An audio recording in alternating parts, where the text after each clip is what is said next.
Alrighty, welcome back, fellow gamers. Another edition of the Rats Cast. Cyperrat here as always, coming to you once more from Vampyr. The Rats Cast is now live. Streaming Vampyr, Blood of My Enemies, Episode 2.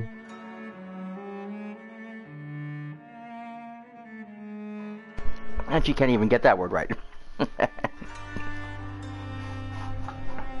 Alright, well. Let's get started, shall we? Let the blood flow. Hang on one second.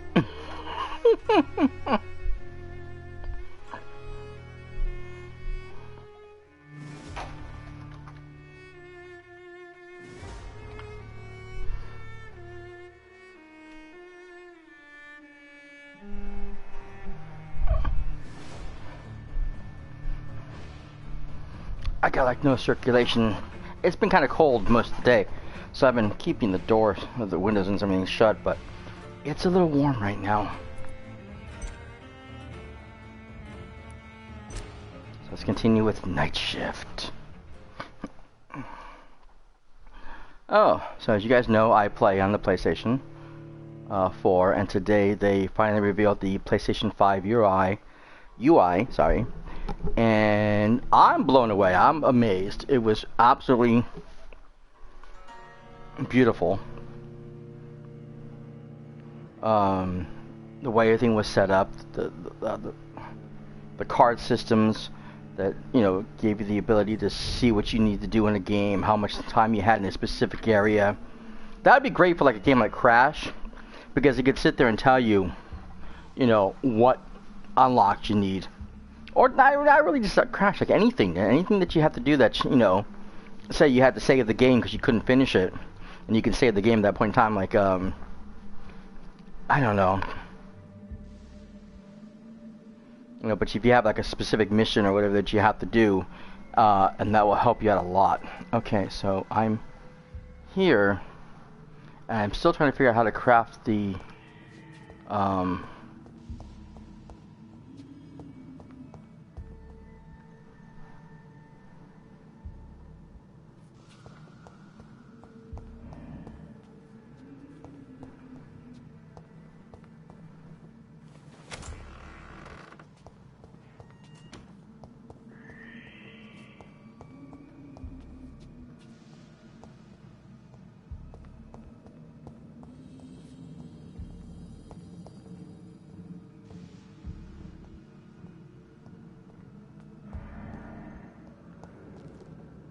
It's locked. I'm wondering if that is what I'm needing.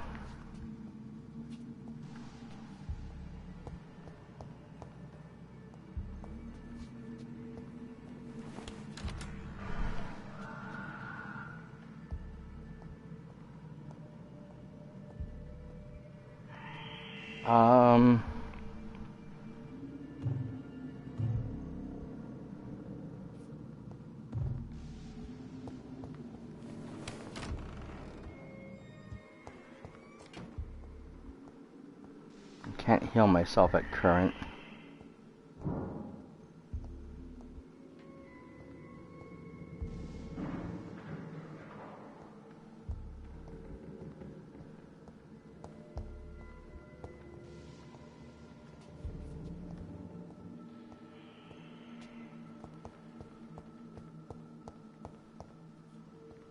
Try and move slowly because I'm hoping something will jump out at me. Well, not figuratively, you know, in that sense. I don't mean literally, because everything should be dead, but I'm hoping that there's something like I'm missing, an item or something that I need for the crafting, because I don't know what I'm supposed to be doing. It tells me to craft the item, and yet I can't craft anything.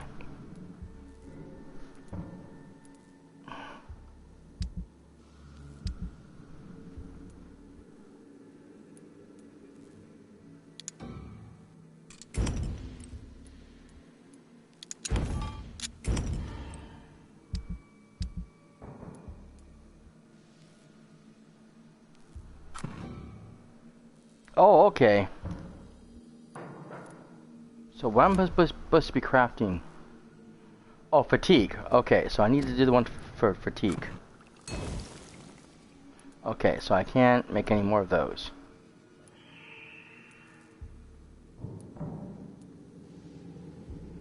Doesn't look like I can make more of anything. But, okay, that takes care of the night shift. Bring the medicine to Dorothy. Okay. There we go. Now we're done.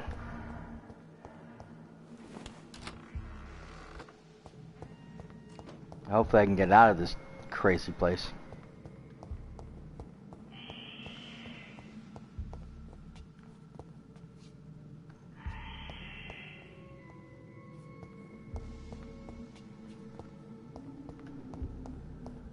This way.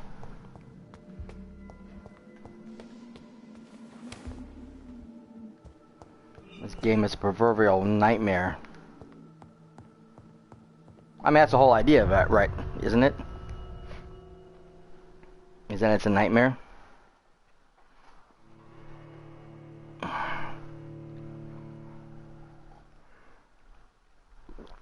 Coffee. I wish it was the top of the morning coffee, like the mug is. Beautiful mug. The new line from Jacksepticeye.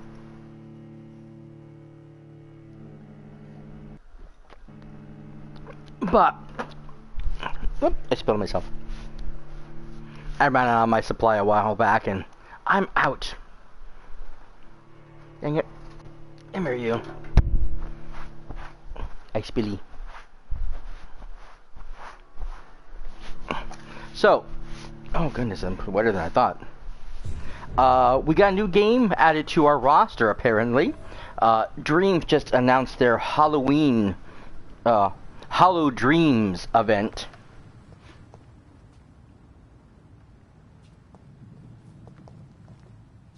Okay, so the...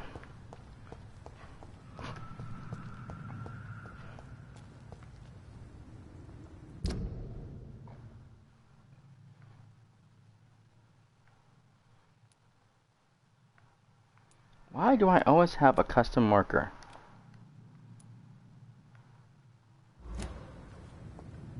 I know the hospital is closer than I thought. I don't know how many times I would go through and I found a door leading back to the hospital. Like, I could just went this way. Back here. This is the hospital. Good God. What's over here? It's locked, all right. Oh, but there's something out.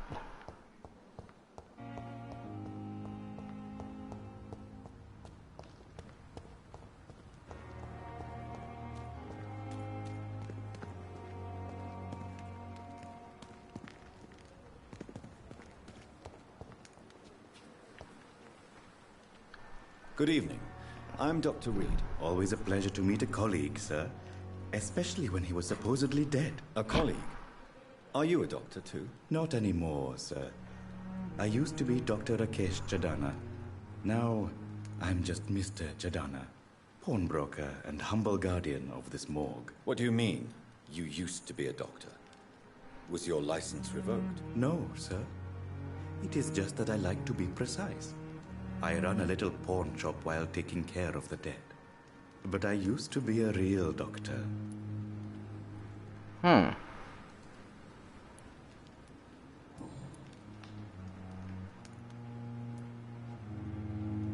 Are you afraid or uneasy being surrounded by so many corpses? Why should I? These bodies are empty vessels. Flesh left to decay. Poof. No soul anymore. All gone.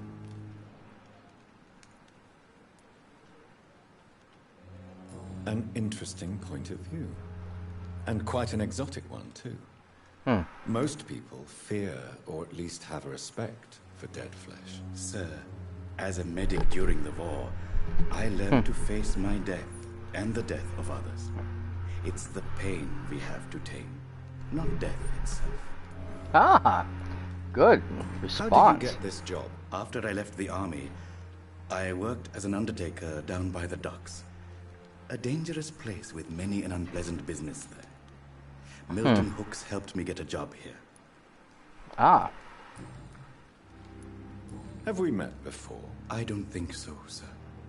Why? When we first talked, you said you were glad to meet me since I was reported dead. Funny story, sir. Your sister came here a few nights ago. You were missing, and she was looking for your body. She must be very relieved now. Oh, yeah. Do you work here alone? Yes, very easy work, sir. All I have to do is watch a few bodies. The situation was very different when the main morgue was still open. Why was it closed? Why close the hospital's main morgue? It was for sanitary reasons after the beginning of the epidemic. Cadavers had to be moved to the nearest mass grave. Oh.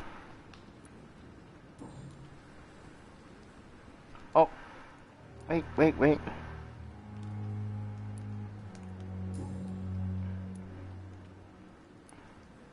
Dang it. Goodbye, Mr. Chidana. I keep hitting the wrong button.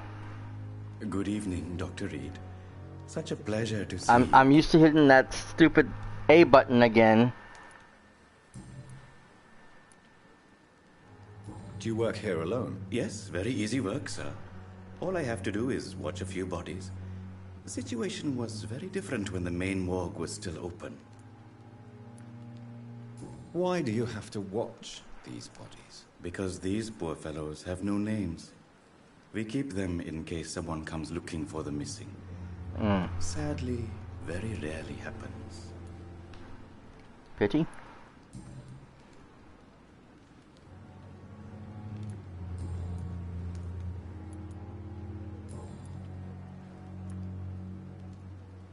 A pawnbroker? I expect you get all types of people here. Yes, sir. All kind of people. For I sell all kind of goods. What kind of goods? With the quarantine, it's not always easy to buy things. So I trade. I exchange. Some people sell, some others buy. I like to help. Who comes here to trade with you? It's very unhygienic, even unsafe. Diseases can spread. For the customers, for the hospital. I'm very cautious, sir. I've been a doctor, remember? And all my clients are good people. In fact, I think I only know good people. Ah. What kind of goods? With the quarantine, Oh, it's I not didn't mean to always do easy that. to buy things. So I trade. I exchange. Some people sell, some others buy. I thought I the like to thing help. changed.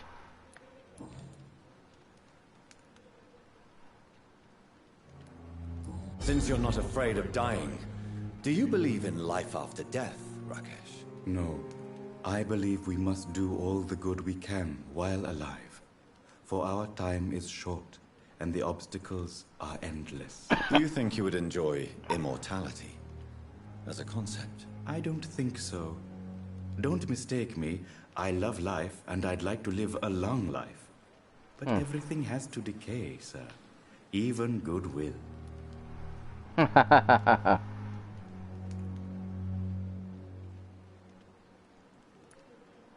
Do you really believe goodwill cannot last? As I said, sir, everything decays. If I was to never die, goodness, I would be bored or worse. And I like to be helpful, sir. Quite depressing, wouldn't you say? Yes, but the good news is, we'll all die before losing our humanity, sir.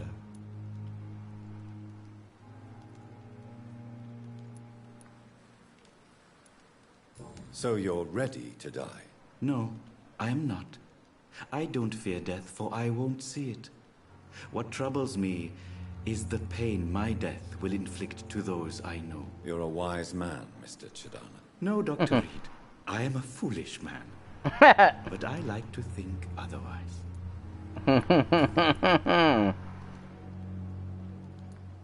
Okay, I still unlocked that one hint. Please show me what you have to sell. Of course. It's just trinkets and curios, really. But I'm sure they can be useful. Well, yeah, because I can use them to break down for stuff. Okay, let's see here.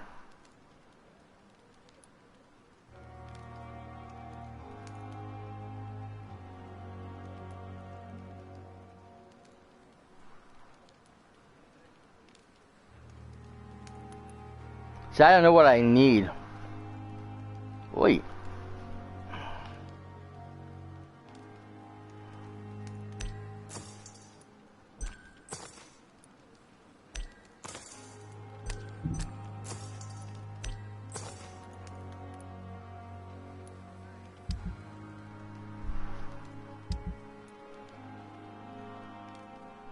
Oh, I'm out of money. That's probably locked too.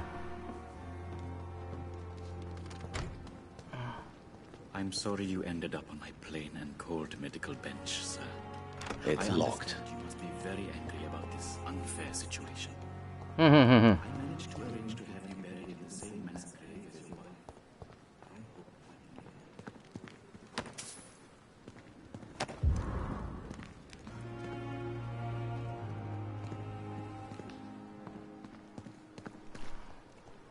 I have to figure out how to get in there. Okay, so now I need to find...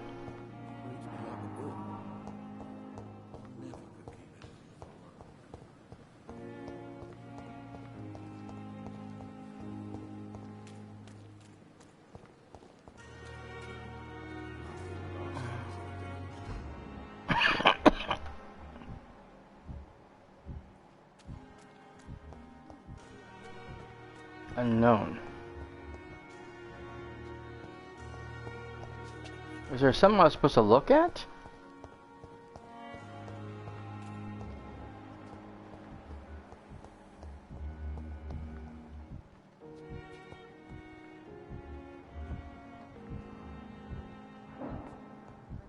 I will not let you down, my boy. Oh, there she is. Finally, you've returned, Doctor. Did you find anything of value?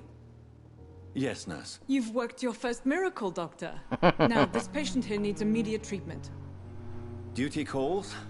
When the storm has passed, I'll show you how to mix the remedy yourself with the same basic ingredients. Many thanks, Doctor.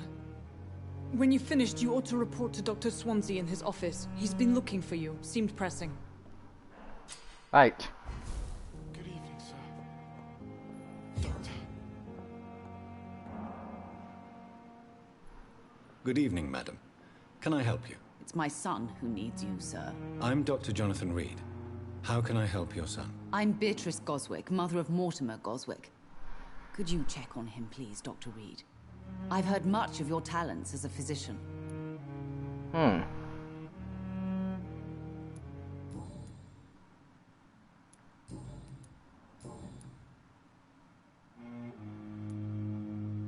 What do you think of your reception here? Any complaints? I have had the uttermost reservations about this hospital since we arrived. But we had no other choice, considering the state of emergency. Is there something in particular that's bothering you? Some of the staff were not especially welcoming. I suspect they're not accustomed to dealing with patients of such social standing. Ah. Tell me more about your arrival at the Pembroke Hospital. What gave you such a bad first impression? The ambulance driver was quite rude, for a start. Oh. And that nurse, Miss Hawkins, seems to have quite a dubious attitude. What do you mean? She managed to secure a bed for my son despite the epidemic. It was a relief, but it wasn't cheap. She charged you for a bed? Yes, and I paid without question, considering the urgency of the situation.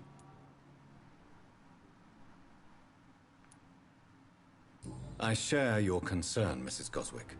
Be sure that I'll talk to the people involved. I don't expect compensation, Dr. Reed. But I'm aware such behavior would not be tolerated in other hospitals.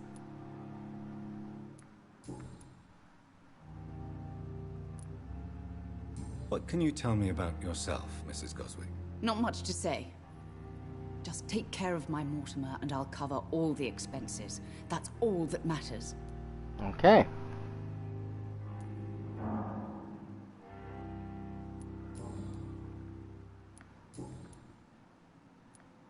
Goodbye, Mrs. Goswick. I don't know what's wrong with the kid, though. Okay, Good there we evening. go. I'm Dr. Reed. Can I help at all? No, Really? Why are you here, then? I don't want to talk. My throat hurts too much. I suppose that this pain is the reason you're here. Is someone taking care of you? Yes. And no. Could you at least tell me your name, sir? Mortimer. Mortimer Goswick.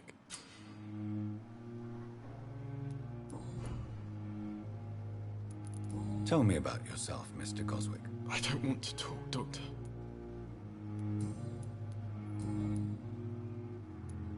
How painful is your throat, Mr. Goswick? So painful I'd rather not talk at all, Doctor.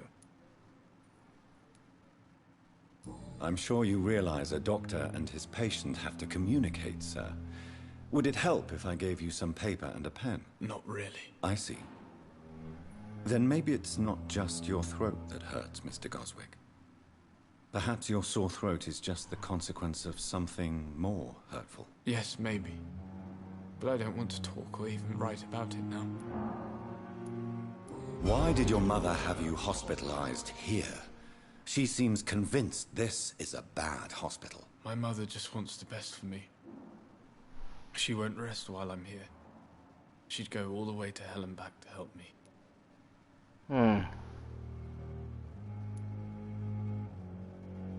Is your mother bothering you? As your doctor, I can ask her to leave you alone if you would prefer. That's tempting, Doctor. But you have no idea what my mother is capable of. She would tie herself to my bed if you asked her to leave. Pembroke Hospital may look unorthodox, but rest assured you're in good hands here. It's not me you have to convince, Dr. Reed. It's my mother.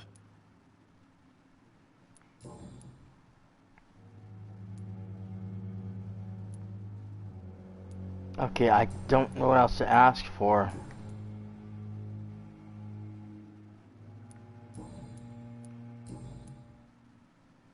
I didn't unlock anything.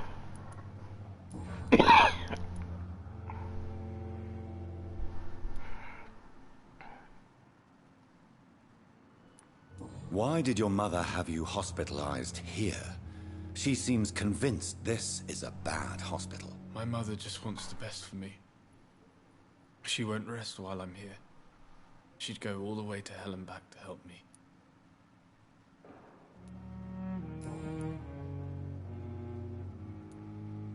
How painful is your throat, Mr. So painful I'd rather not talk at all.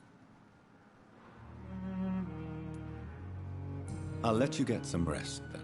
I'm alright. Don't waste your time with me. Talk to the mother again. Good evening, Doctor. How is my son doing? I'm still not.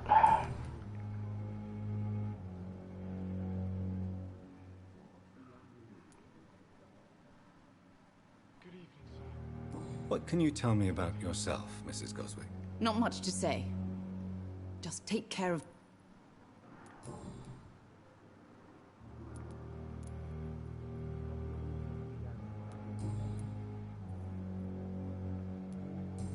So I didn't unlock anything, so how, I don't know what else to do. Goodbye, Mrs. Goswick.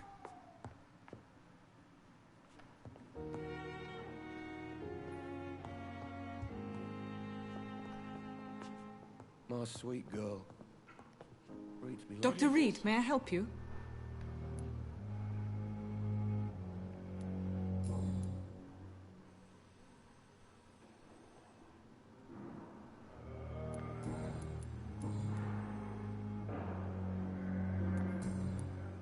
No. I'll see you later, Nurse Crane. Okay, I don't know how to help this patient because a rat in the hospital.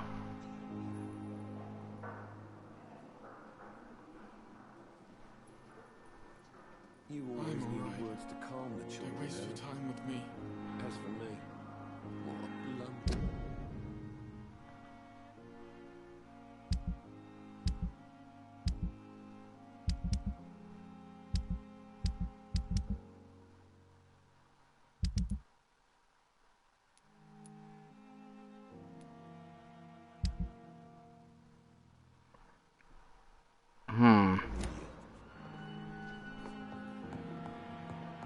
I don't know how to help this person.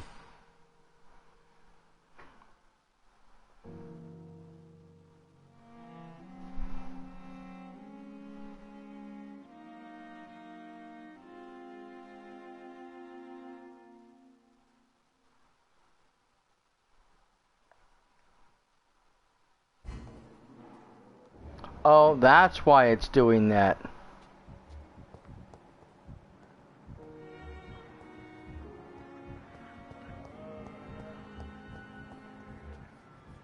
It wants me to find someone who's anemic.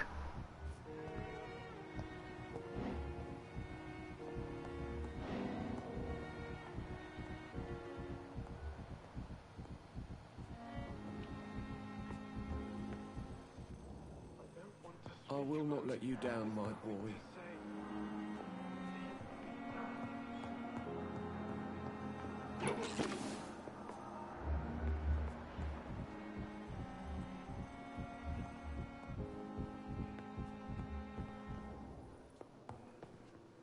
The heater's My on. sweet girl reads me like a book. I never could keep anything from her.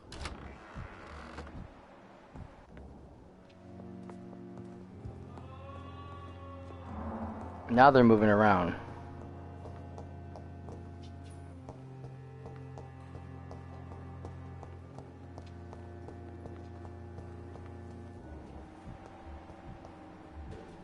See, the problem is you need to choose somebody who is not near anybody. It's there again.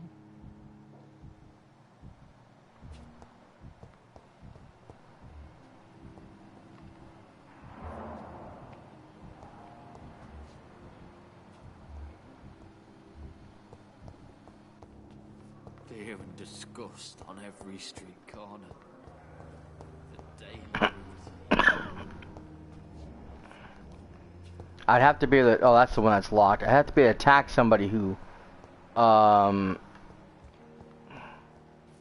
is not going to get noticed if they die of lack of blood.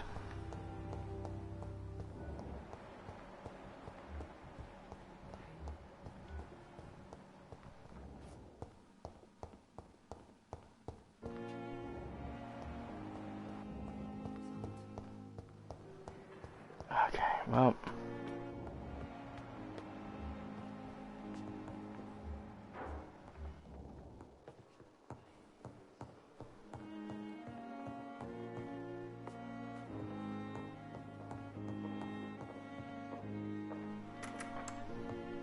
Please, Jonathan, come in. Fascinating, is it not? In the last decade, so many mysteries have been brought to light with our microscopes. The human body, biology's penultimate frontier. The more we explore its boundaries, the less we're able to trace a clear line between life and death. You, my friend, have a foot in both countries.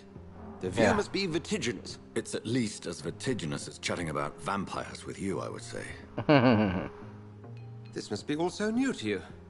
This area of town, the hospital, a brand new life. How stimulating it must be. I wish I could share your enthusiasm, Dr. Swansea. But my condition defies scientific categorization. Yeah. Undead? Unalive? Immortality defies logic.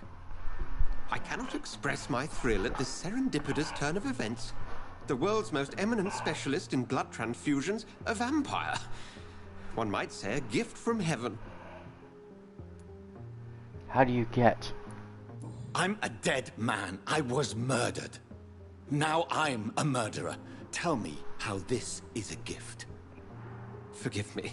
I've been an admirer of your work for a long time, and now you are so much more than a brilliant physician. And please, call me Edgar. There is no need to apologize, Edgar.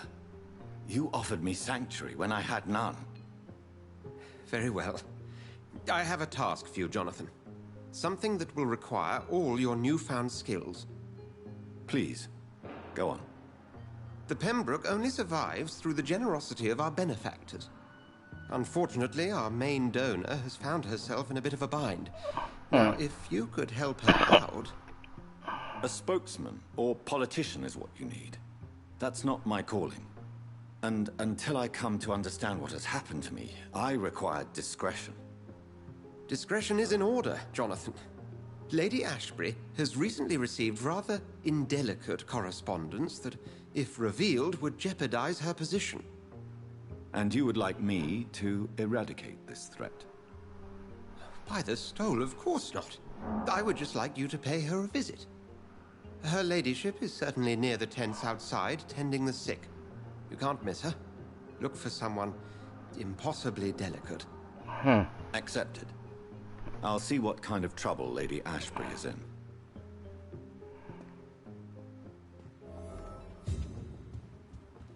I was gonna say, you want the vampire to kill? Is that what you're trying to tell me? 'Cause that's what it sounded like for a moment. Did it not? Did it not?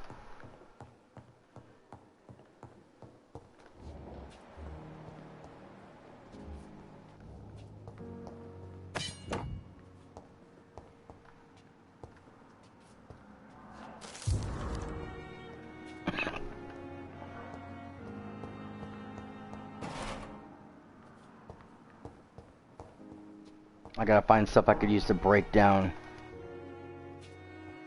I cannot enter.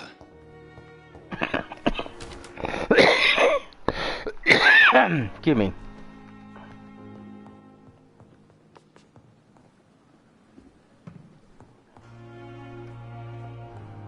I must be my doorway out.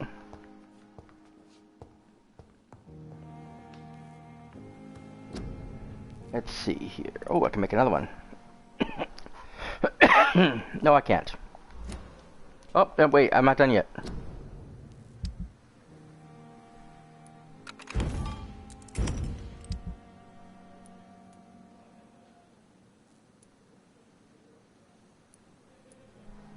Okay, so I need 2 more of those. I need 1 more of those. Thing is, I don't have the money for everything.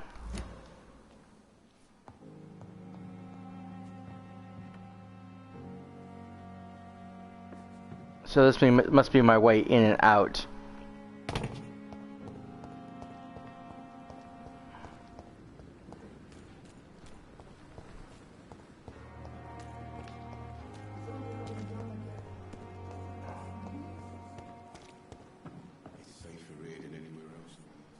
The flu took my dear wife, Emily. I take comfort knowing we'll soon be together again. Mr. Rainfield, that's no way to talk. You're in good hands here, and we'll be up again soon enough. We shall see. Now do me a kindness and get some sleep. I'll be back round later. Your words are kind, the blessings of an angel. You're the sweet, sweet Lady of Mercy.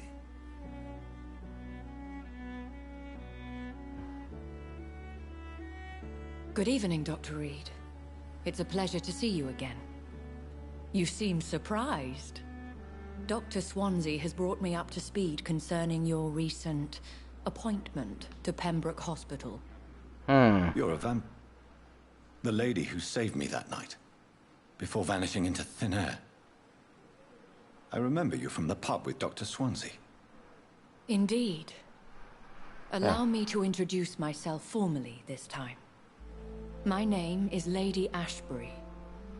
I remember you well, in spite of the brevity of our encounter. Yeah, well.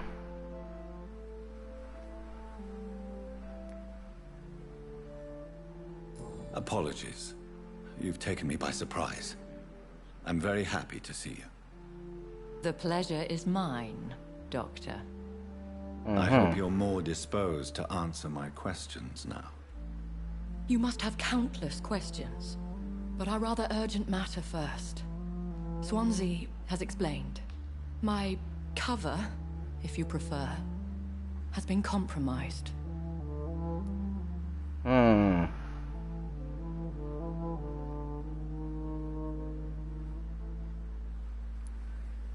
Dr. Swansea has commissioned me to be your agent in this matter. You could start by explaining what's amiss. These past insufferable weeks, I've been the victim of extortion. I've made a first payment, but the blackmailer grows greedy. I must refuse his most recent demands.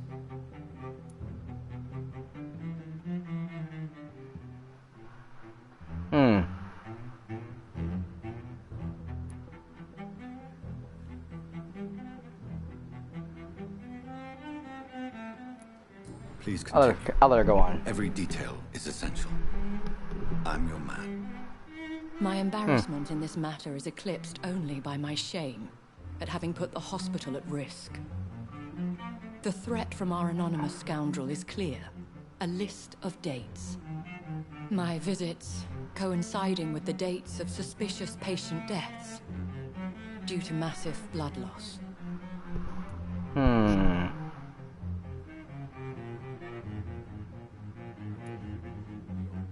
I'll take care of it. Do you know where I should start? If that was the case, I'd settle the matter myself. You could talk to our local gossip, Harriet Jones. Not a pin drops here without her hearing about it. I'll meet that woman now. My life, as others know, is in your hands, Dr. Reed.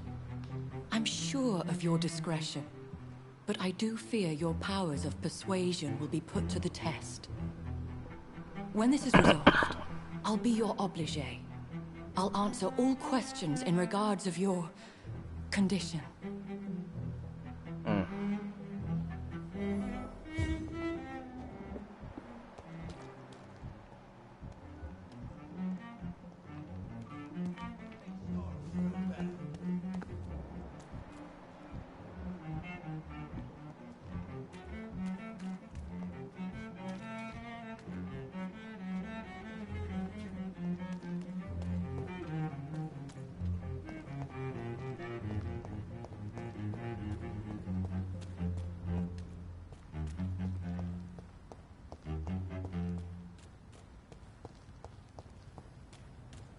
Okay, so I gotta remember how to get back to the,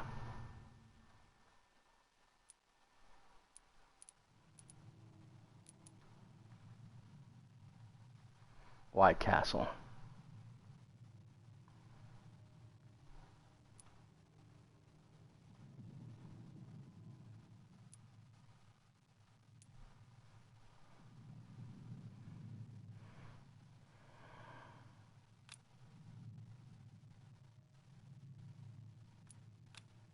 I don't know where I'm going.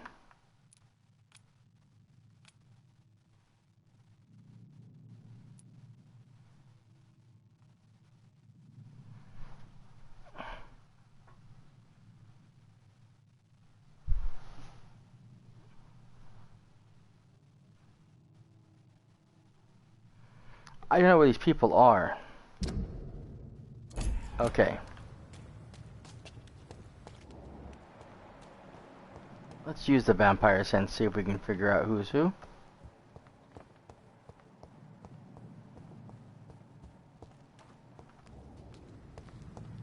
It would be nice if I was back in the hospital. I thought I was, but I'm back here again.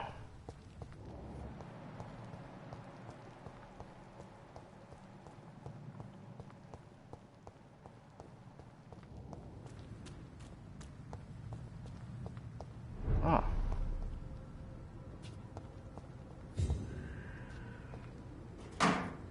This is not where I want to be.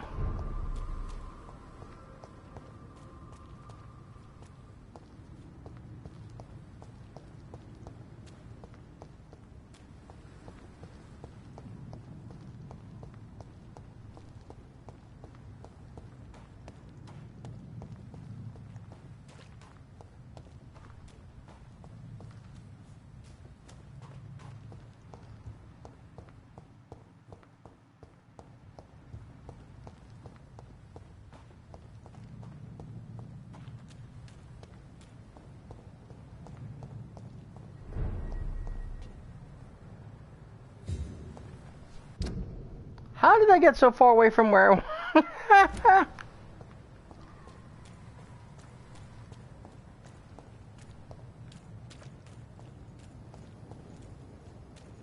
He's mine! I'll take it! Oh man, good thing I remember how to do this.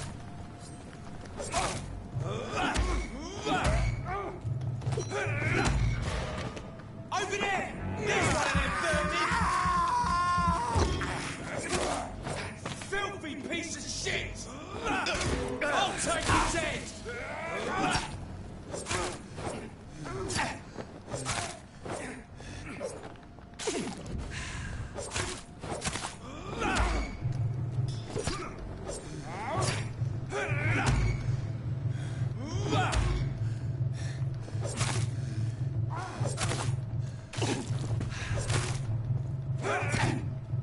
God damn it.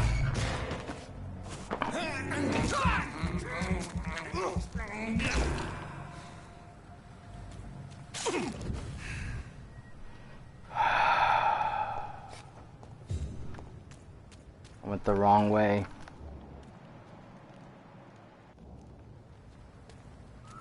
Dang it. It's locked, all right.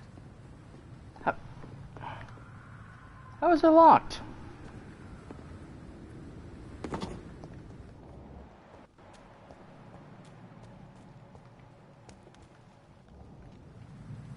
Uh-oh.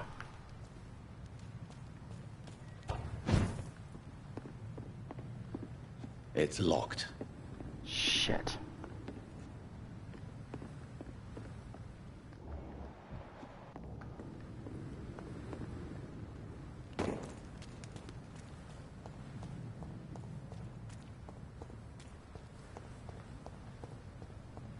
How did I get so far from the hospital?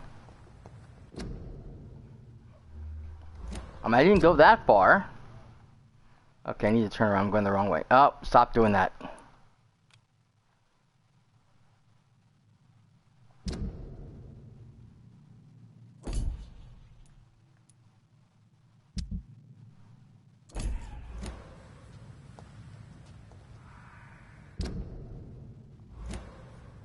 This way.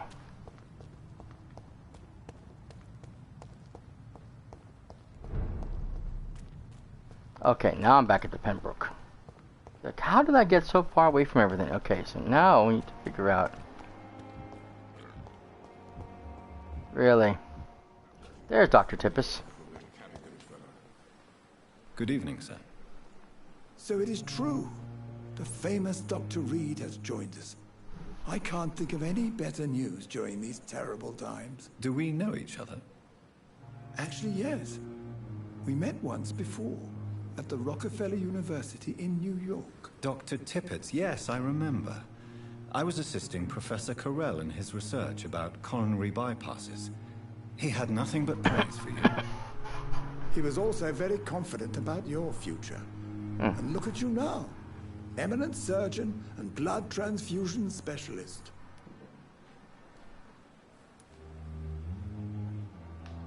Have you heard of any underhand dealings going on in this hospital? I have no time for such triviality, my dear colleague. We're here to save lives.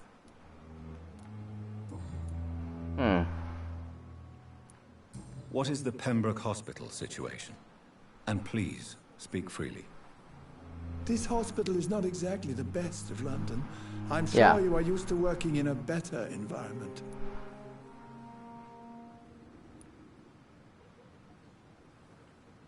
It's more than enough. In any case, the personnel of a hospital are much more important to me than the building. Don't be misled by appearances, Dr. Reed. This hospital does not lack talented people. It just lacks hope. What can you tell me about the staff in the hospital? Some are really good, and others are not so good. But during this troubled period, there is no time for slander. I prefer to focus on the positive character traits. Tell me more about cherished people, then. Nurse Brannigan is a pearl. She is the most helpful and dedicated nurse I've ever worked with. Yes. A clever and cheerful woman. You really seem to admire her skills. I'll go even further. If she was a man, she would be a damn fine practitioner. Any opinion about the management? I don't always agree with Dr. Swansea's reserve, but I must admit he does all he can to keep this facility running during this crisis. Ah, yes, the burden of command. I was fed up with this concept while serving as a medical officer. Don't get me wrong. Swansea's a good administrator. I just wish he would get out of his office down again.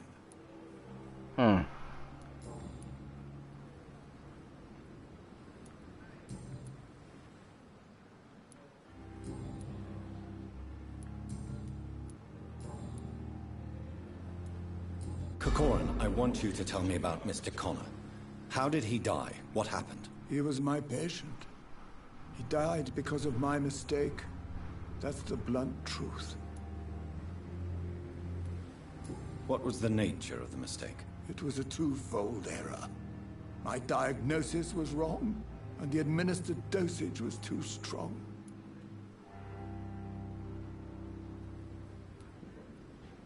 Who was this patient? I don't know. Some sick man from the docks, maybe a fisherman. I had no time to talk with him. No one claimed a body. Why not stop practicing? Are you mad? I killed that man, I admit it, and it won't happen again. I have saved so many lives since then.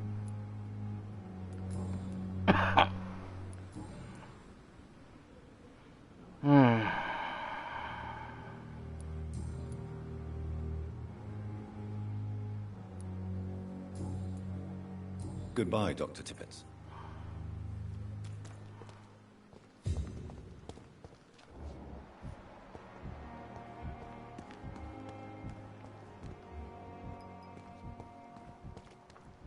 Okay.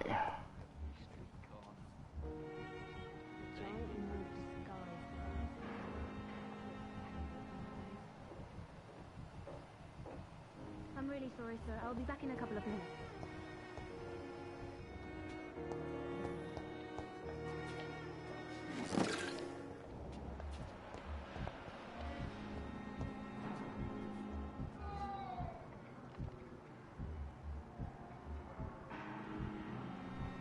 Okay, figure out who this person is.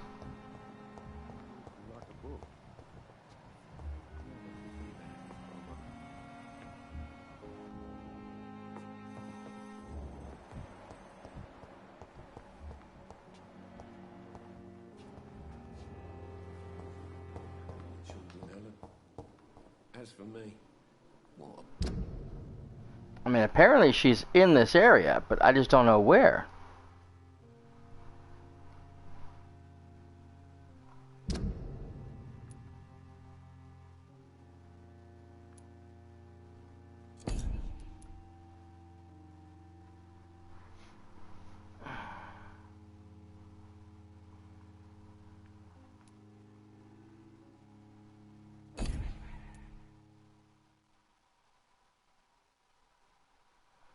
Oh, I don't know who she is yet.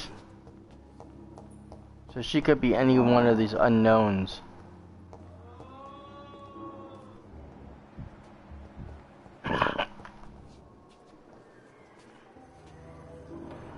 Good evening, nurse. Good evening, Doctor. I don't think we've been introduced yet. My name is Pippa Hawkins. And I'm Dr. Jonathan Reed. Dr. Swansea has recently offered me a position in this hospital. Well, it's a euphemism that your help will be appreciated, Doctor. Have you heard of any underhand dealings within the hospital? I don't have time for such nonsense, Doctor. I've work to do. Are you certain? You seem nervous. If you have something in mind, just speak up, Doctor. Otherwise, stop breathing down my neck. Blackmail is a serious matter, Nurse Hawkins. Everything is serious around here, Dr. Reed. Starting with patients who need me.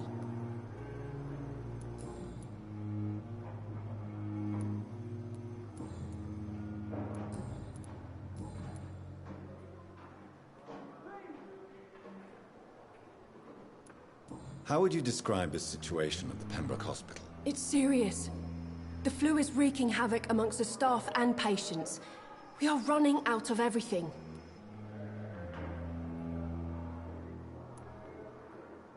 Nurse Hawkins, the Spanish flu won't last forever. Even the Black Plague didn't kill everyone. I wish I could believe you. But what if this epidemic was worse? What if in the end, nobody was spared? You must get a hold of yourself, nurse. Sorry, I'm exhausted. No one has any idea when this epidemic will be over. Too true. How long have you been a nurse? Well, long enough to see that the epidemic is winning. And no matter how qualified you are, don't tell me you'll change that.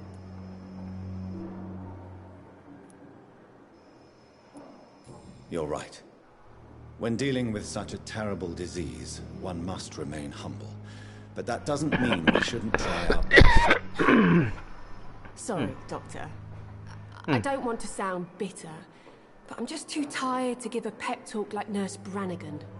How is the Pembroke staff coping with the epidemic? Well, not well. Milton, the ambulance driver, is even more grumpy than usual, especially concerning doctors. Why is that? Why is Milton grumpy on a daily basis? Is it just an act? Milton's not the kind of man who's bothered about a bad reputation, whether he deserved it or not. Why does Milton dislike doctors? I don't know. Just ask him. But be warned, Milton is not the chatty type.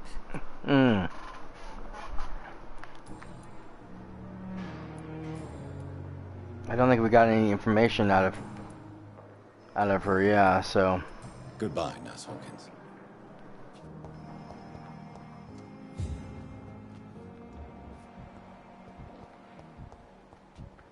See you again.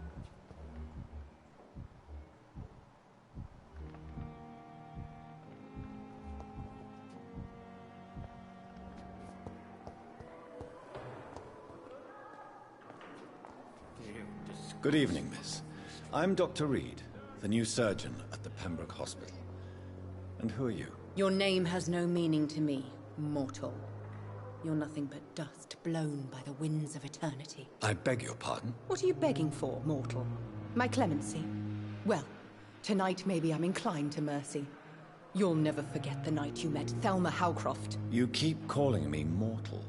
Why is that? And if I'm mortal, what are you? Well, Dr. Reed, if you must know, I'm a vampire.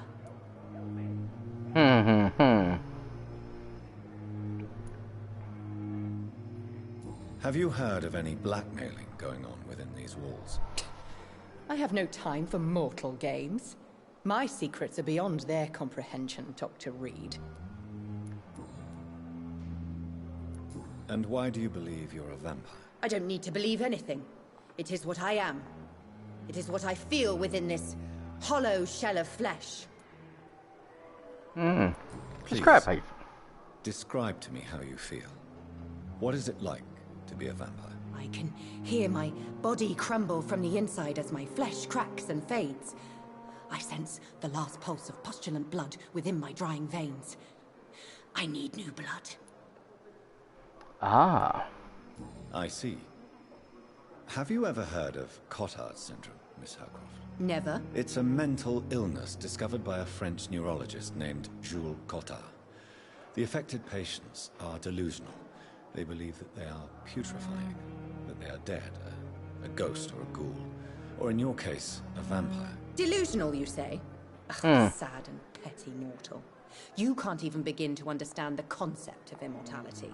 And you think it is I who am delusional. I'm assuming you must be a patient here. Am I right, Miss Howcroft? It's only a cover. To hide from my enemies. I can leave whenever I want. As a woman, a spirit, fog, or bat. Aha, your enemies. Who are these enemies you mentioned? Can you describe them? I cannot say for sure. But I sense their eyes on me from nearby. I feel them watching me every time I visit the garden near the morgue. The staff here are not your enemy. They're here to help you, to care for you. I'm not speaking of the doctors in white.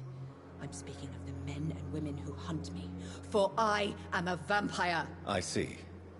Don't worry. These people will not find you here. I'll personally make sure they leave you alone. Thank you, mortal, but do not interfere with them, for you are no match for those that hunt me. Okay. Who are you really, Miss Howcroft? I mean, apart from being a vampire. Is that not enough for you, puny mortal? What do you require? Proof of my powers? I'm curious to know who you were before becoming a vampire. It was such a long time ago, I don't remember. Centuries of unholy life can have strange effects on one's minds, you see? Aha. I'll leave you, Mistress of the Dark, to your nocturnal activities.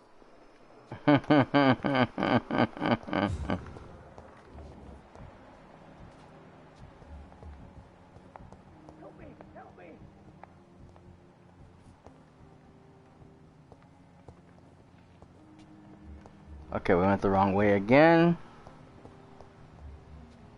You are going to reveal all your secrets to me. Even the darkest thoughts in your heart. My blood and soul. They belong to you now. The life running in your veins. This dead flesh needs it. Oh, please spare me, Dark Queen. Spare your obedient slave.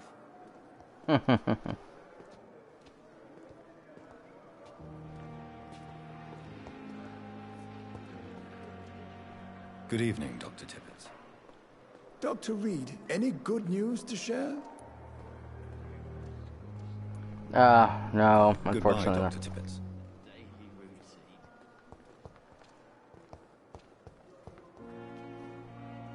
Good evening, sir. Can I help you? Unless you're here to fix my face. No. I don't think you can help me. I'm Dr. Reed. I've recently taken the position of head surgeon here. War injuries, am I right? You guessed right, Doctor. German shell took my pretty little mug right off. But they still call me Thomas Elwood.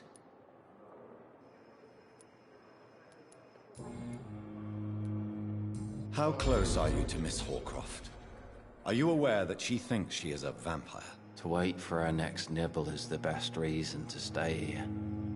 Every time she approaches my bed, she treats me like something tasty. A normal person. Aren't you afraid? She may hurt you if the game goes too far. She's quite harmless, I can assure you. Her head's broken inside is all. Her arm busted on the outside. But she's still beautiful. Living proof that there's hope for me. So do you let her bite you? You know that's not sanitary. And why not? She's only supping a few drops of me blood. And the pain, it's real for once. She could decide to bite less willing patients. Then it's another good reason for me to stay here, Doctor. You do realize she's mentally disturbed. It's called the Cottage Syndrome. She truly believes she's a vampire. In her madness, she never refers to my scars. And frankly, if I could, I'd join her world. It seems much more fun than the real one.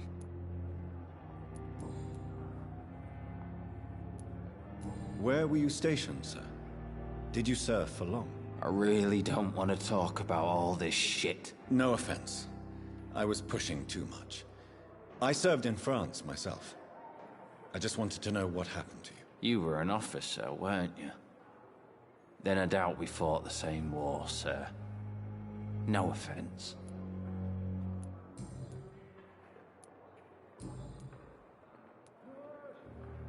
How is your stay with us, Mr. Elwood? Oh, it's bliss. I just escaped death in the trenches to be surrounded again by the moans of the dying. Can I ask you precisely why you're a patient here? It's the pain, sir. The drugs don't work. It just hurts under the scars, if you get my drift.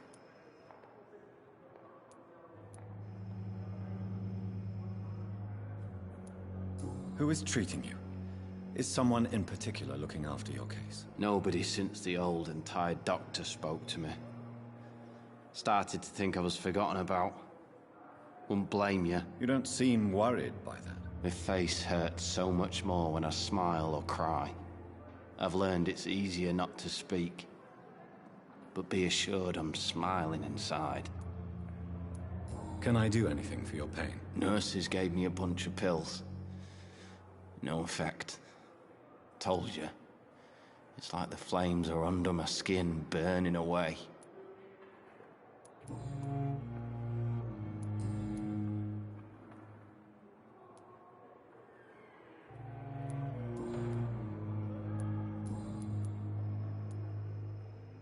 Have you heard rumors of underhand dealings in the hospital? If you want to know what's going on here, you better talk to Miss Jones. She knows everything. Especially what she shouldn't. Goodbye for now, Mr. Elwood. Fear and disgust on every street corner. The daily routine.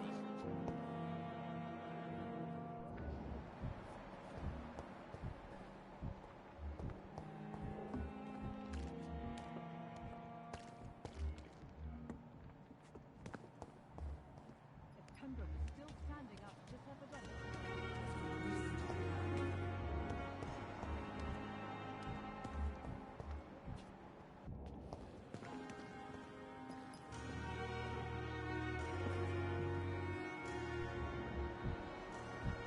If only I were young again. Just a dozen years or so. Good evening, nurse. I'm Dr. Jonathan Reed, the new surgeon here at the Pembroke. Dr. Swansea has already told us about you, sir. I'm Nurse Gwyneth Brannigan. Welcome to the Pembroke Hospital. Did he really? It's a good thing I wasn't hoping to keep a low profile. All members of staff have already read about your new blood transfusion technique. Dr. Swansea made sure of that. I see. Well, I'm a little surprised, but I suppose I'll just have to deal with this unexpected notoriety. You must know, blood transfusions are Dr. Swansea's primary subject of research. He is convinced it is the future.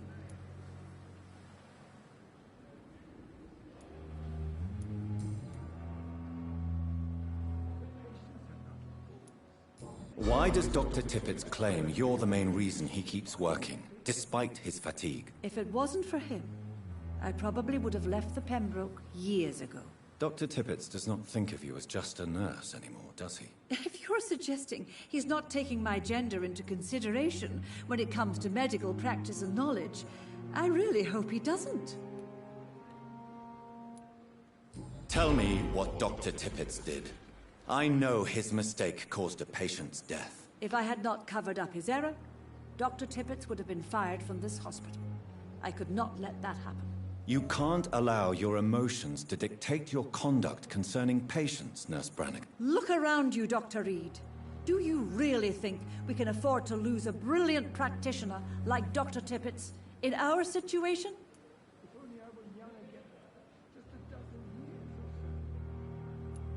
Perhaps you did it with the best intentions, Nurse Brannigan, but you took a great risk. Must I remind you that a man died? You mean you've never made a mistake?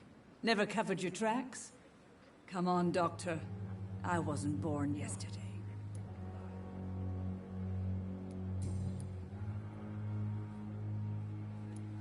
I've decided that I won't reveal Dr. Tippett's, shall we say, misdemeanor. I'm so glad you share my point of view. Dr. Tippett is a brilliant practitioner. We most definitely need his know-how. I hope you're right. This is a huge risk we're taking. Dr. Tippett must regain his confidence. Please, keep this decision between you and me. He doesn't need to know you found out. Have you heard rumors of anything underhand going on here at the hospital? No, Doctor. Never. How are things here? Not good, to say the least. We're struggling against an invisible enemy, more lethal than any bullet from a gun. It's hard, Doctor. An invisible enemy?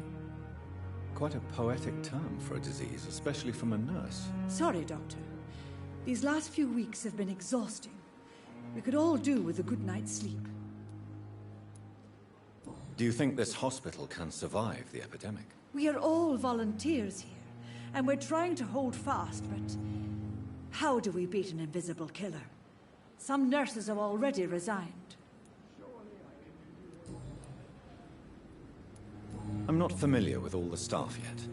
Perhaps you could help me. Brilliant professionals, most of them. Dr. Swansea has a gift for recruiting talent. Most of them? Is there a problem I should know about, nurse? It would be inappropriate for me to speak ill of a colleague.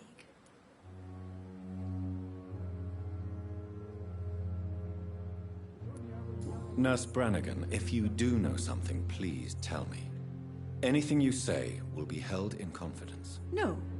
I may disagree with some conduct, but in the end, everybody is doing their best. Is there anyone that stands out? Well, I have never met someone as dedicated as Dr. Tippett's. He should be a standard for us all here. If only he were younger. Why should his age be a problem? I guess it's fair to say he's always pushing himself to the limits. He just doesn't know when to stop and get some rest.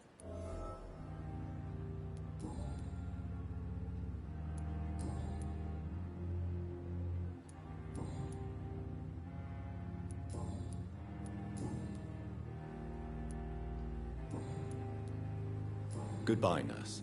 Call me if you need assistance. We have no effective treatment for this influenza. We are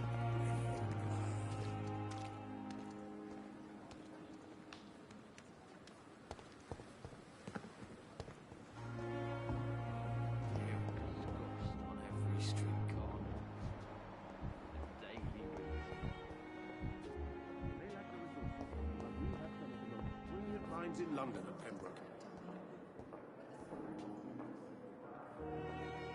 Good evening, Doctor. I believe we're going to be working together. Dr. Reed. Dr. Swansea informed us of your arrival, but I could not dare to believe we'd have such good fortune.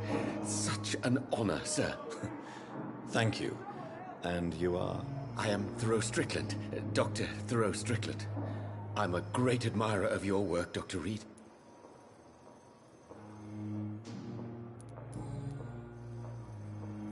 Please, could you tell me something about yourself? I'm a great admirer of your work concerning blood transfusion, Dr. Reed. I run my own experiments. I'm convinced it's the future. What made you choose to be a doctor? I'm not ashamed to admit you and your work have inspired me. I am honored to have the opportunity to work by your side. It's always a pleasure to share scientific and medical knowledge with someone eager to learn. I'll be glad to help you if I can. This epidemic may be the century's most terrible disaster, but I'm convinced that we, as doctors, are the only ones able to defeat it. I based my technique on my mentor's research. He helped me perfect my method. What is yours? I'd rather not talk about it. For now, it's just theories and first approach. My process is purely experimental and unsuccessful. As long as you're cautious and methodical, you may remain empty-handed, but you won't fail. You're not the first one to warn me, but I am convinced knowledge is the main weapon against the ravages of this epidemic.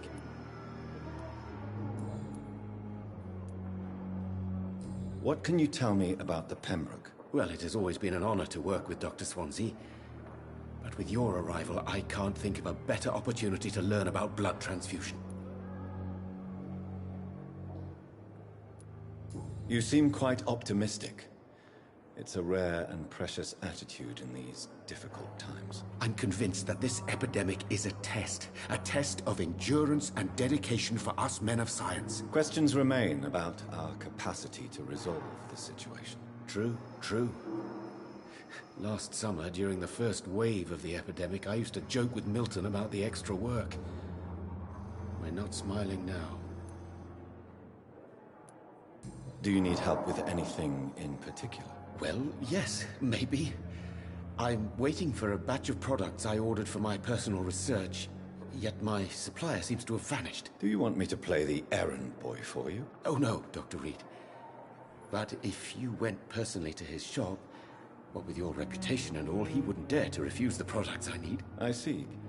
Well, give me the address, for I may pass by if I have time.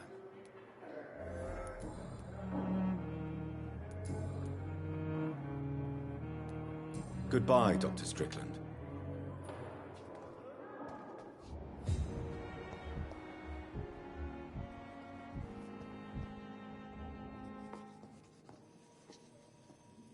Good evening, sir. I'm Dr. Reed. I believe we're going to be colleagues. Reed? Yes, I've been informed about your arrival. I'm Waverly Ackroyd. Welcome aboard, I suppose. Does my arrival inconvenience you in some way, Dr. Ackroyd? Let us just say that I don't particularly share Dr. Swansea's enthusiasm for hiring you. What we need here are reliable professionals, not overrated dabblers.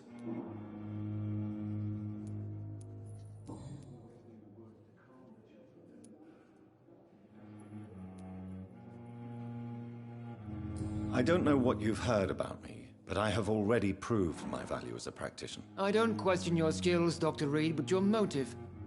Is it money, fame, or are you truly dedicated? And what exactly is that supposed to mean? I served in the war just like you.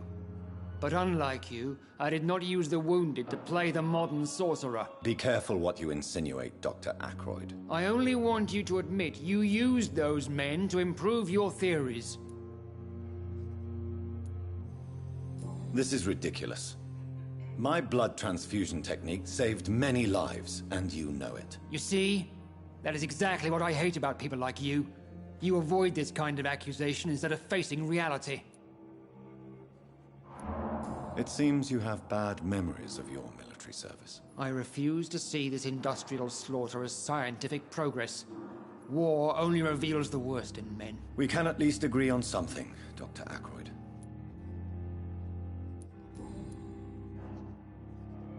Thank you for your time. We'll talk later.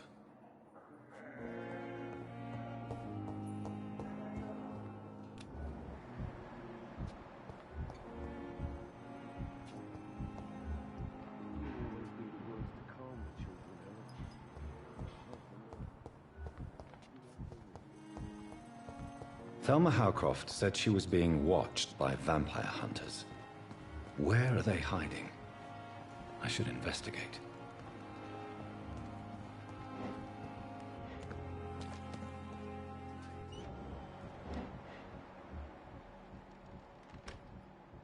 I'm sorry you ended up on my plain and cold medical bench, sir. I understand you must be very...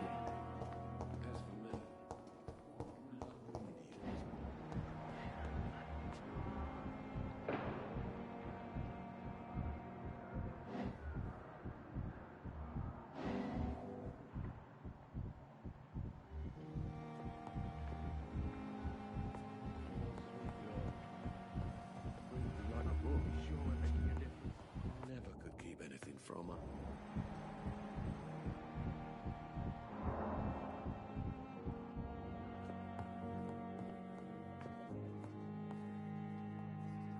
Good evening, sir.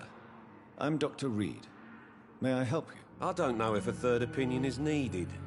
Your colleagues are already arguing about my condition. I see. Would you mind telling me more about your situation? I'm Harvey Fiddick. All I want is to get me bloody arm fixed properly.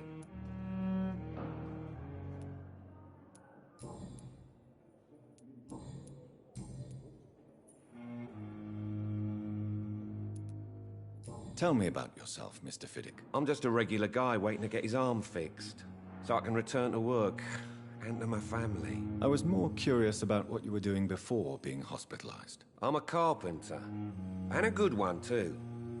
But that means I need both arms to feed my family, Dr. Reed. Tell me about the doctors who are arguing about your case. Strickland and Ackroyd. They both want the best for me, but there's a lot of pride there. Doctors are no different from carpenters, it seems. What do you mean? I often had professional arguments with rivals on a building site.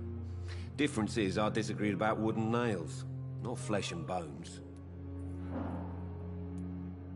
Are you satisfied with your treatment here? Well, it's clear that I've chosen a bad time to be injured. Forgive my bluntness, but you seem overwhelmed by cases of the flu. I won't lie to you about it. I'm afraid we are. Are you sure you don't want to operate yourself, Dr. Reed? I have the feeling you're very capable, and your colleagues seem to think so too. In other circumstances, you would be right. But for now, I don't think I can take on the responsibility. My apologies.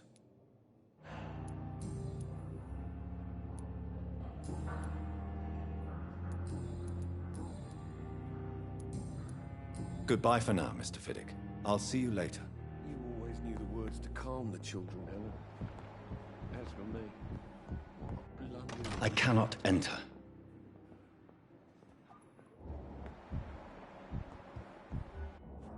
This hospital seems to be falling apart. But in circumstances, I'm willing to give you the benefit of the doubt. my sweet girl. Don't waste your time with me.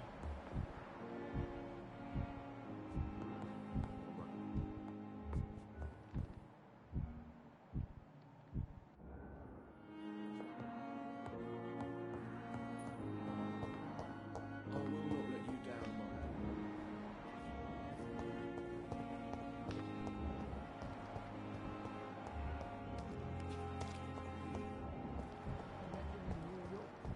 If only there were more of us, with less resignation and more determination. I know I can count. I wish I could say the same for the others. You look exhausted.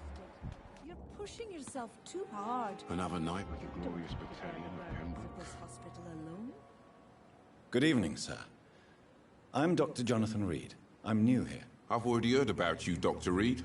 I'm Milton Hooks, the ambulance driver for this shithole of a hospital. That's quite a blunt introduction, Mr. Hooks. You can call me Milton. I like to speak my mind, Dr. Reed. Perk of the job. Don't judge me, and I won't judge you. I'm not sure I understand what you're talking about.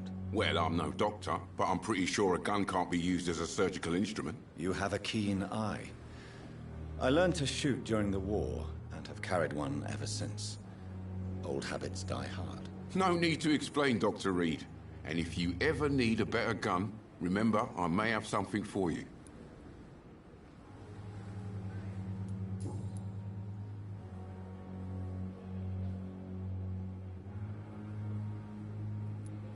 Why do you have such a mediocre reputation among your colleagues, Milton? Fuck them. Nobody knows the horrors I've seen since working here. This city was sick long before the epidemic, Dr. Reed. I know it's a difficult task, but correct me if I'm wrong. Is this not the job you are paid to do? I've seen babies left to die while their brothers were properly fed. Underage girls and boys sold to all manner of perverts. I'm sorry, I don't know what to say. Yeah, exactly. We lack words. So excuse me if I don't look on the bright side of life. How is the situation around here? You want to hear the situation is all right? It's fucking awful. We lack everything, and it's getting worse every day. So what do you do exactly in this hospital? Apart from smuggling guns, I mean. I've been an ambulance driver since... too long, I guess. I bring sick people here night and day. It's a dirty job, but I get it done. Most of the time. Since you're on the front line, how is the sanitary situation in this vicinity? It's a complete disaster. It's even getting dangerous to enter some streets or buildings. Even the locals attack you. It sounds like things have been a bit rough recently. What's happened? Yesterday I got attacked by the patient I was bringing here.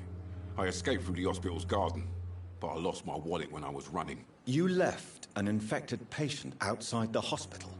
That's incredibly dangerous. Go there yourself if you want, but be careful, Doctor. I'd rather not bring your dead body back. Are you really smuggling weapons through the hospital? And why not? I've already been attacked by patients, you know. And by gang members willing to steal my money. But you're not defending yourself. You're selling guns to civilians. You keep people alive your own way, Doctor. I offer them another way to protect their health.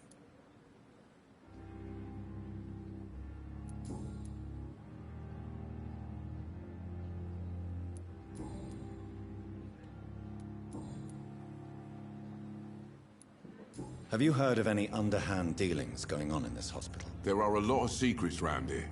I'm not surprised someone tried to make money from them. What kind of secrets? I'm not in the gossip business, Dr. Reed. If you want to know more, you better talk to Harriet Jones. She's the eldest patient here.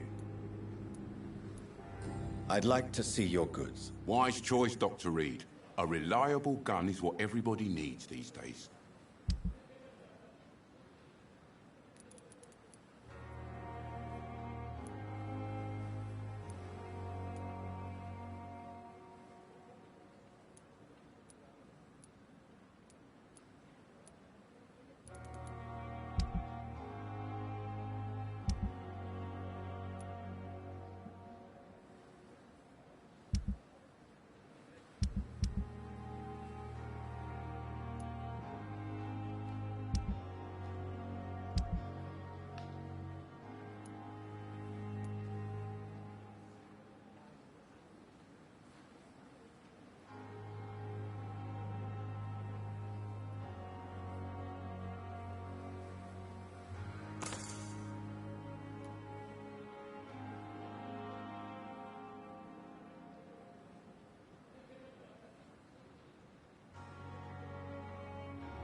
Perhaps I should have considered the offer from the Academy fellow.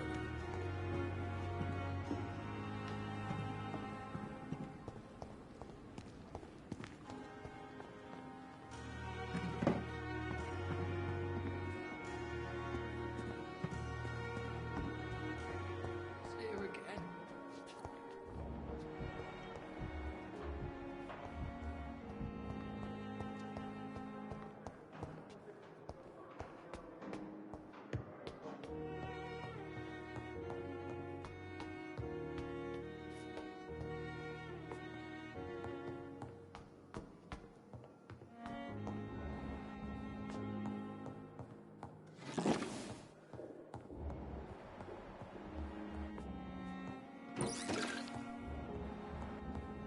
It's locked.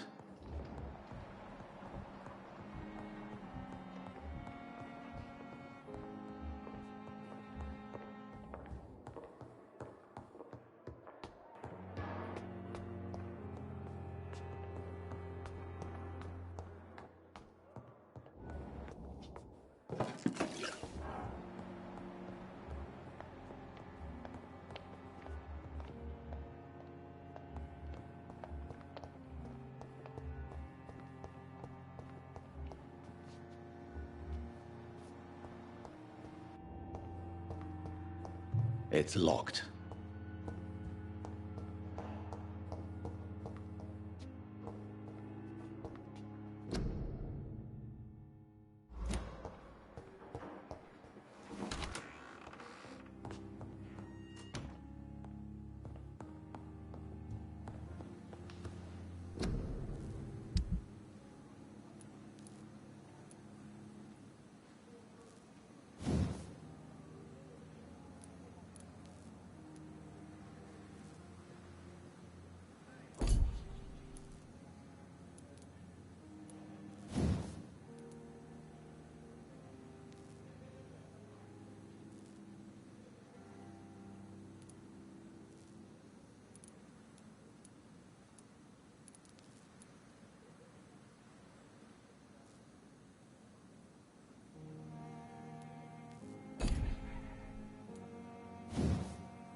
no decency. All liars and thieves.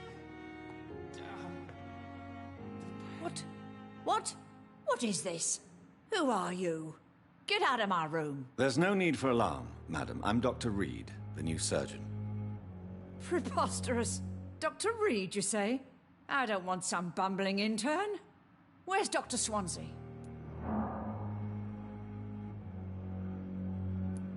Dr. Swansea is quite busy, and I need you to help me get acclimated. I have many questions. How brave. Threatening an old defenseless woman. You know how long I've been a patient here? You've picked the wrong fight. I'm Harriet Jones. Harriet Jones? Indeed. I've been meaning to have a chat with you. You know what goes on here better than any other patient, I gather. Oh, better than any patient, nurse or doctor. I've seen so many vile undertakings. I heard there have been some despicable goings-on. Was there a case of blackmail? Blackmail? Wait. You're investigating something. This isn't a social call. One of those incompetent cunts slit a poor sod's vein.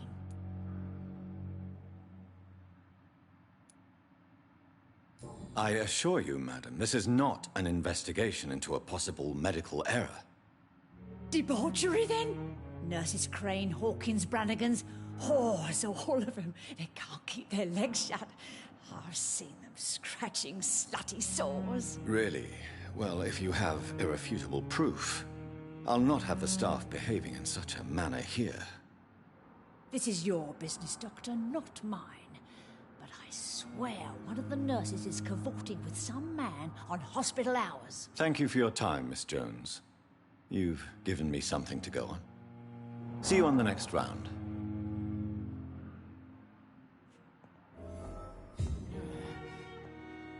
The patients and staff might know something. I'll start my investigation with them.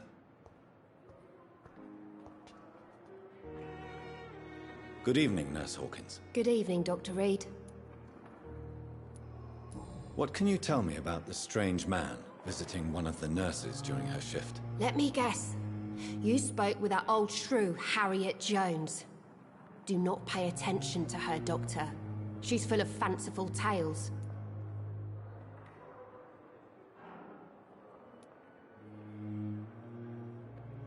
No matter how you feel about her, Miss Jones deserves our help.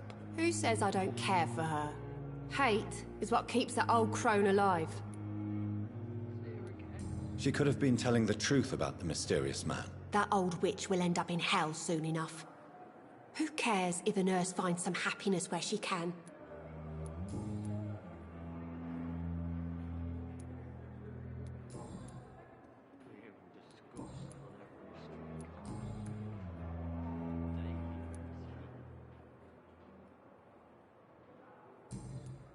Goodbye, Nurse Hawkins.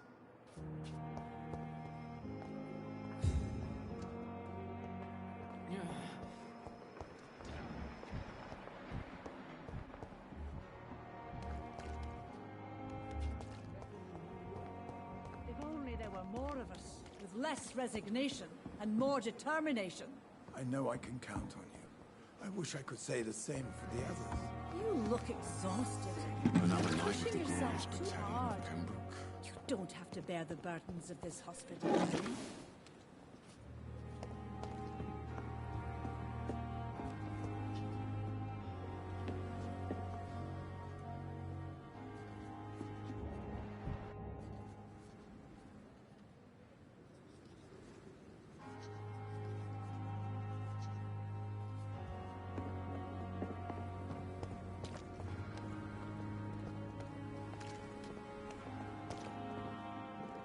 Good evening, Nurse Brannigan. Good evening, Doctor.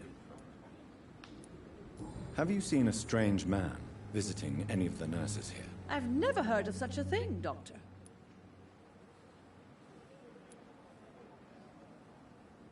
Do you know if any of the hospital staff have criminal backgrounds? The people who work here all come from very different backgrounds, Doctor. Just like the patients.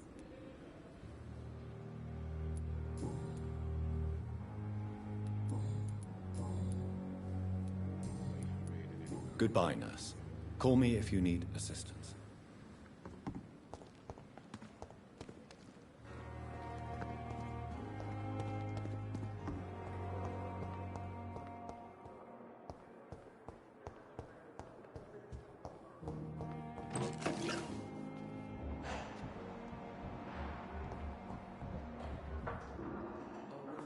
Down, my boy. So many deaths. How can we be sure we're making a difference?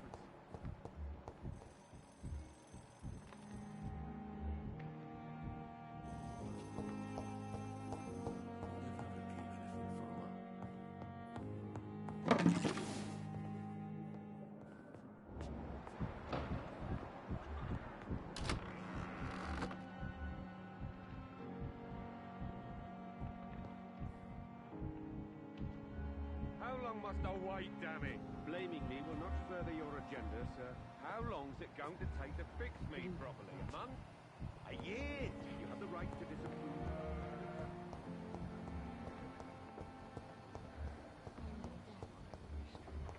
Not of my own life. The daily routine.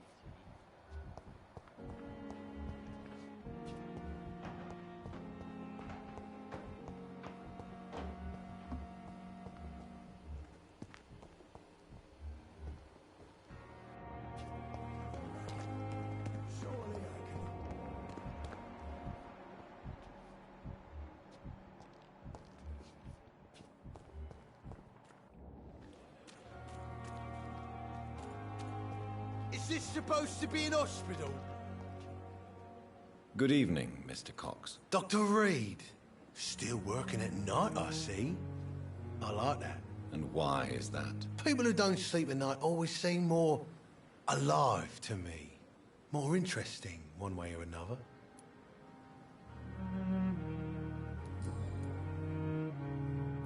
Do you ever think about that poor fellow I saw you push in the water? The wound he gave me will make sure I don't forget him. It still fucking hurts. Boss had cut me good. That man was determined to murder you. You almost died. What a surprise. The first time I met him, he nearly shit himself. Fucking coward. I guess revenge gives you balls. What did he want? Revenge? I recently had to kill his brother. Poor arsehole thought it would be easy to return the favour.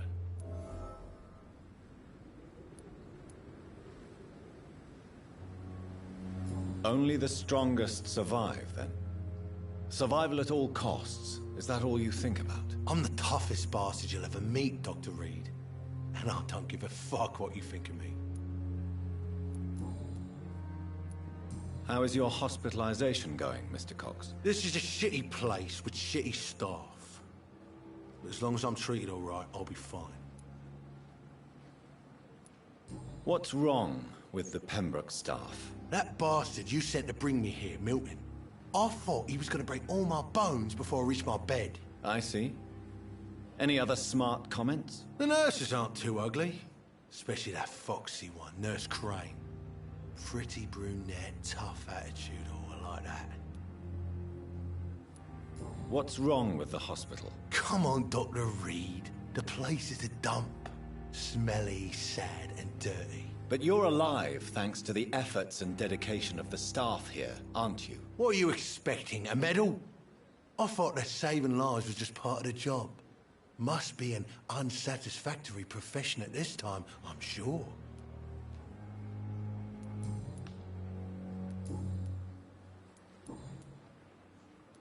How long do you think you can escape the law, Clay? I know this city like the back of my hand, Doc.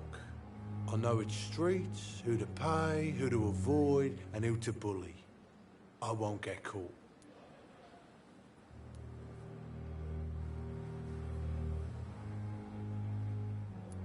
We can't escape the consequences of our actions. The past catches up with us in the end. I ain't afraid of death. I don't hide who I am. I live my life honestly, which is more than I could say for most folks. And who are you, then?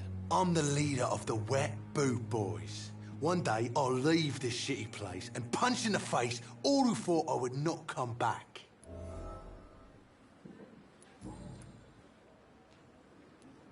Have you heard of any underhand dealings going on in the hospital? Blackmail? That's not my style.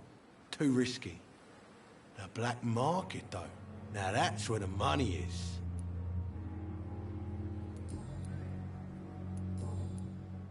I'll leave you for now, Mr. Cox.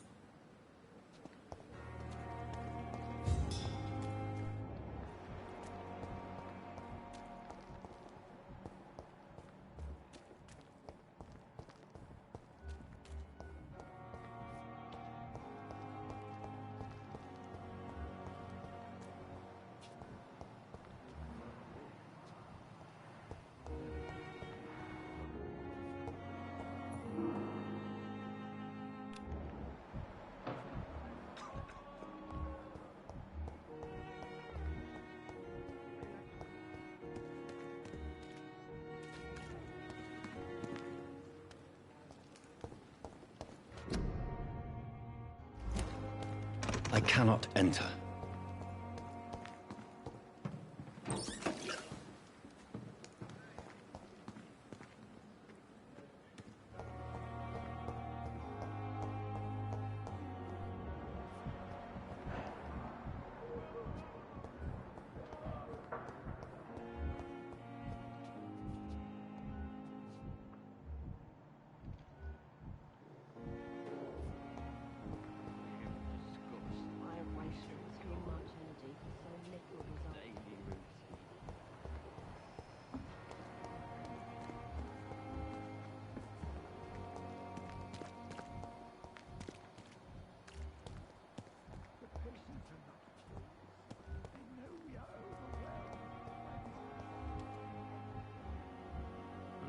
Last summer's epidemic was difficult.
Safe.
right, step back, sir.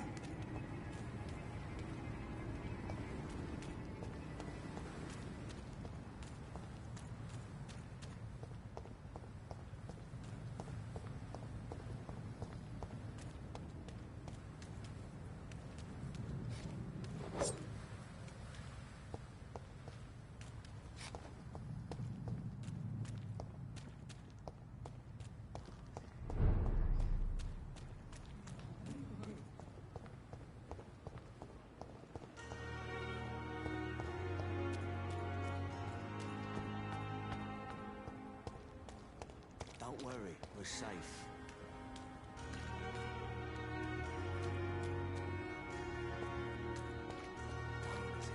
Relax.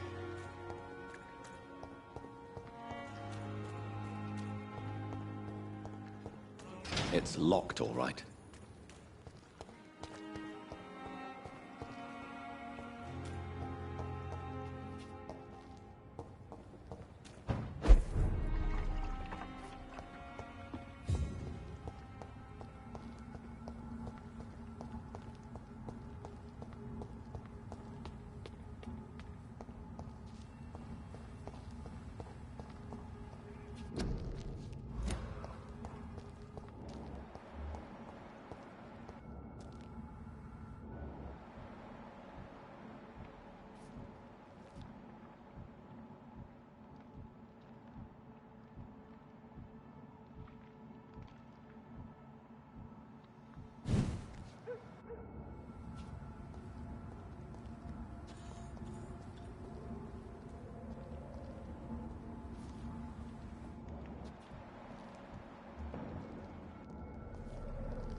It's elite! Kill it!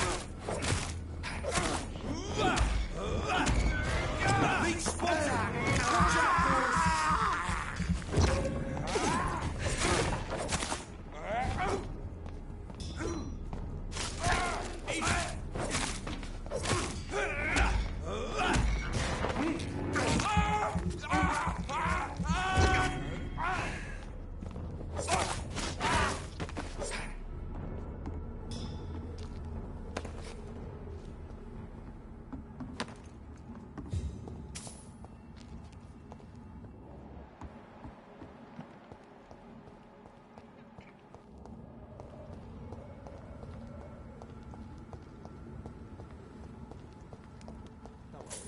We're safe.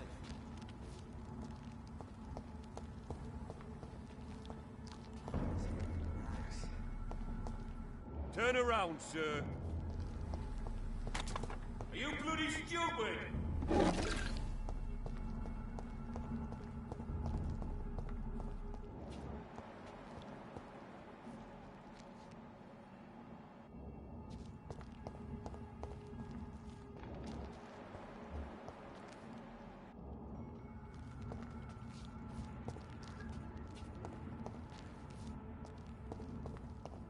I cannot enter.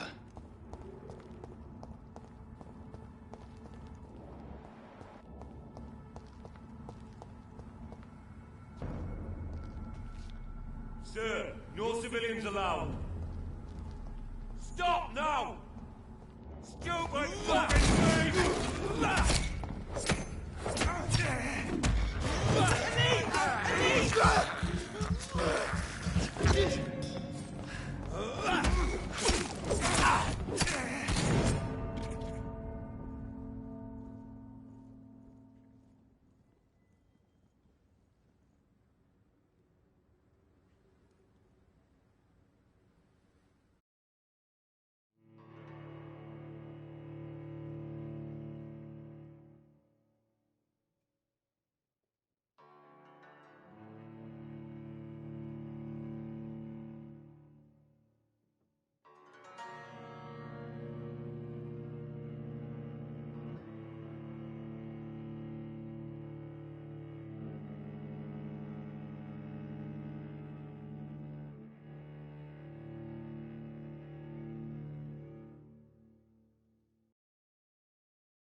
for you on your way home.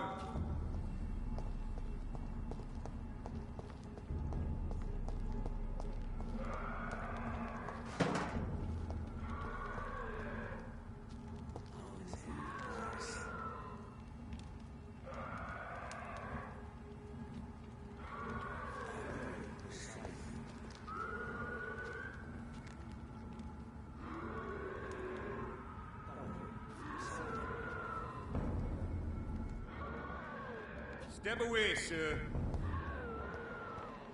I said go back home.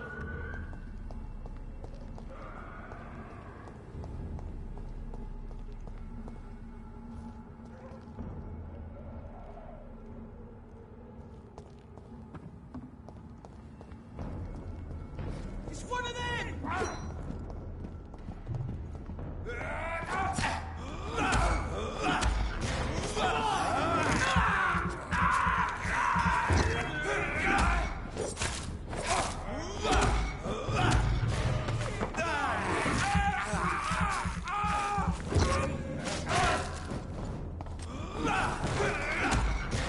See them fancy clothes? This one's a top!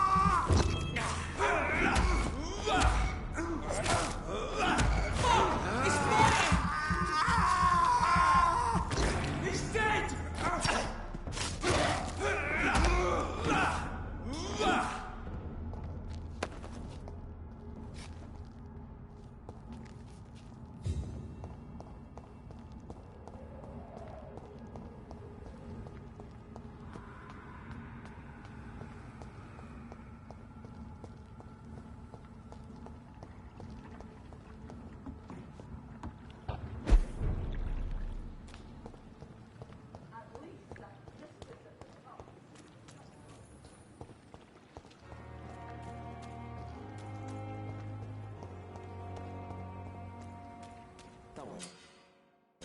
We're safe.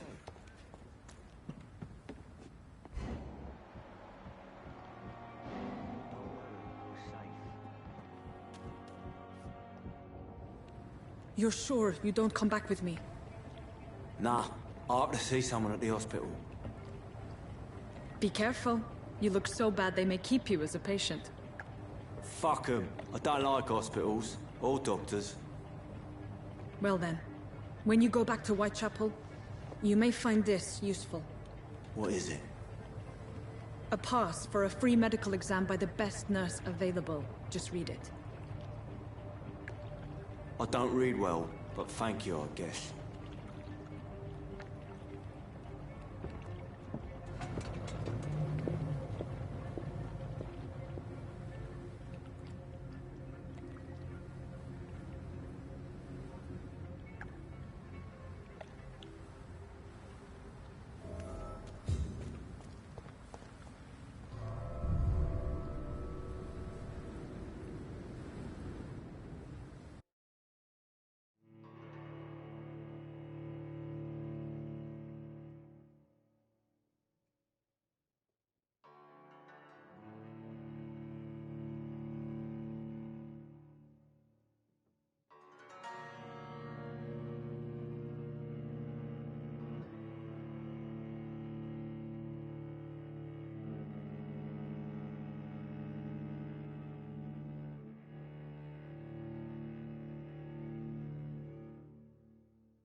This man has been savagely attacked and dragged to the floor.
Are you injured, sir? Help me get out of here. I need to get out.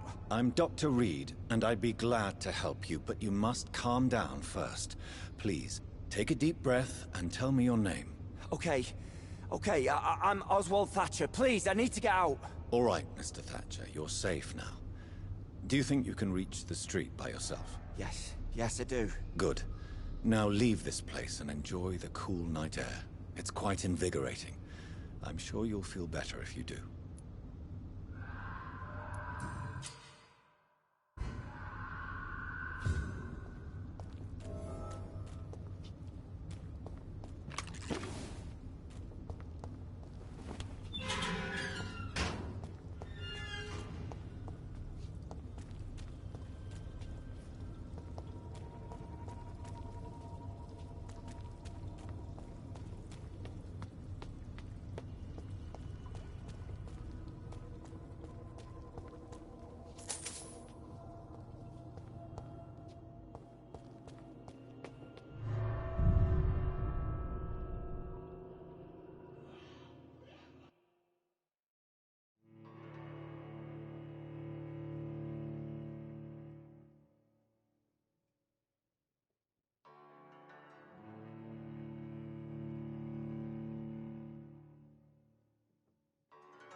This is despicable.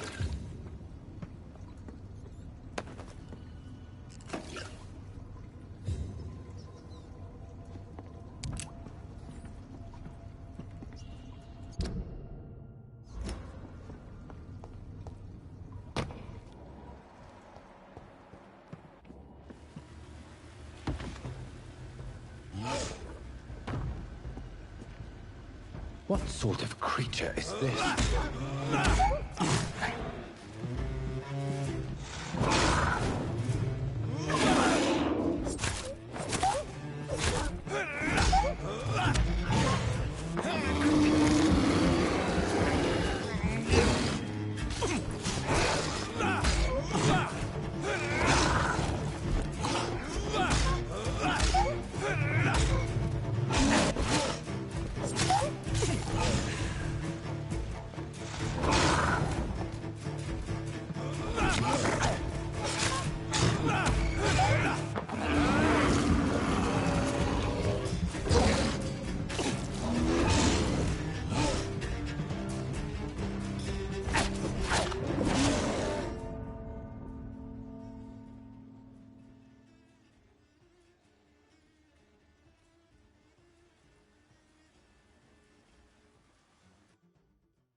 What sort of creature is this?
Here's what's left.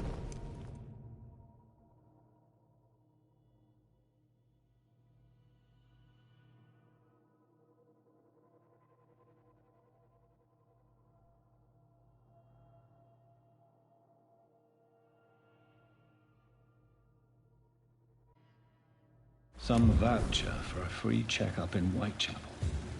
What is Nurse Crane up to? I really must find her.